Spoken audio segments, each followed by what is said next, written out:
যে নির্বাচন কমিশন গঠিত হয়েছে সেই নির্বাচন কমিশন আমরা আজকে দেখছি একটি বিশেষ মহলের চাপে তারা পক্ষপাত দুষ্ট আচরণ করছে। আমাদের এই যে বাংলাদেশ জাতীয়তাবাদী ছাত্র দলের দিক নির্দেশনা অনুযায়ী আমরা ছাত্র দলের সকল ইউনিটের নেতাকর্মীরা আজকে এখানে অবস্থান নিয়েছি। আজকে নির্বাচন কমিশন ভবন বাংলাদেশ জাতীয়তাবাদী ছাত্র দলের উদ্যোগে আজকে আগারগাঁও নির্বাচন কমিশন ভবন আমরা ঘেরাও করতে আসছি। আমাদের এই আজকের এই আন্দোলনের পিছনে একটি প্রধান কারণ হলো আমরা দেখেছি এই অন্তর্বর্তী সরকারের অধীনে যে নির্বাচন কমিশন গঠিত হয়েছে সেই নির্বাচন কমিশন আমরা আজকে দেখছি একটি বিশেষ মহলের চাপে তারা পক্ষপাত দুষ্ট আচরণ করছে। তাদের আচরণগুলো সন্দেহজনক। আমরা আশঙ্কা করছি যে নির্বাচন কমিশনের এই সন্দেহজনক আচরণ আগামী জাতীয় নির্বাচনে একটা বিশাল প্রভাব ফেলতে পারে।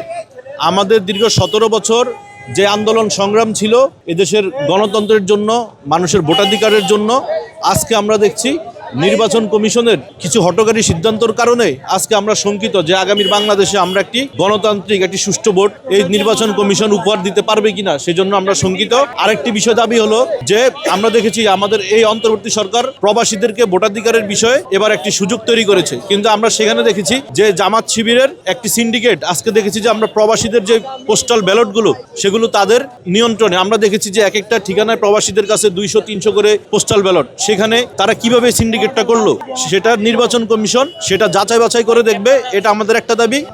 আমাদের আরেকটা দাবি হলো যে এই সরকার নির্বাচন কমিশন বলেছে যে আগামী জাতীয় সংসদ নির্বাচনের আগে সকল ধরনের নির্বাচন নিষেধ করা হয়েছে, সকল ধরনের নির্বাচন ক্যান্সেল করা হয়েছে, কিন্তু আমরা দেখেছি শাহজালাল বিজ্ঞান ও প্রযুক্তি বিশ্ববিদ্যালয়ে যে ছাত্র সংসদ নির্বাচন সেটা এই নির্বাচন কমিশনের এই বিধি নিষেধের পরও আবার নির্বাচন কমিশন একটি চক্রের দাবির মুখে সেই শাহজালালের নির্বাচন এখন এই জাতীয় নির্বাচনের আগে অনুষ্ঠিত করার অনুমতি দিয়েছে। তো আমরা এই নির্বাচন কমিশনের এই আচরণগুলোকে আমরা প্রতিবন্ধকতা মনে করছি। এদেশের মানুষের ভোটাধিকার প্রয়োগের ক্ষেত্রে একটা প্রতিবন্ধকতা হতে পারে। নির্বাচন কমিশনের সেই সক্ষমতা আছে কিনা আমাদেরকে একটি সুষ্ঠু নির্বাচন উপহার দেওয়া, আমরা সেই জন্য আজকে নির্বাচন কমিশন ঘেরাও করেছে বাংলাদেশ জাতীয়তাবাদী ছাত্রদল। ইনশাল্লাহ আমাদের দাবি আদায় না হওয়া পর্যন্ত আমরা রাজপথে থাকবো। আমরা বাংলাদেশ জাতীয়তাবাদী ছাত্রদল এই নির্বাচন কমিশন ভবন ঘেরাওয়ে আমরা এখন সকাল থেকে আমাদের দাবি আদায় নেওয়া পর্যন্ত আমরা রাজপথে থাকবো। আমাদের এই যে বাংলাদেশ জাতীয়তাবাদী ছাত্র দলের দিক নির্দেশনা অনুযায়ী আমরা ছাত্র দলের সকল ইউনিটের নেতাকর্মীরা আজকে এখানে অবস্থান নিয়েছি। ঢাকার ছাত্র দলের যারা ইউনিটের নেতাকর্মীবৃন্দ তারা এখানে এসেছে।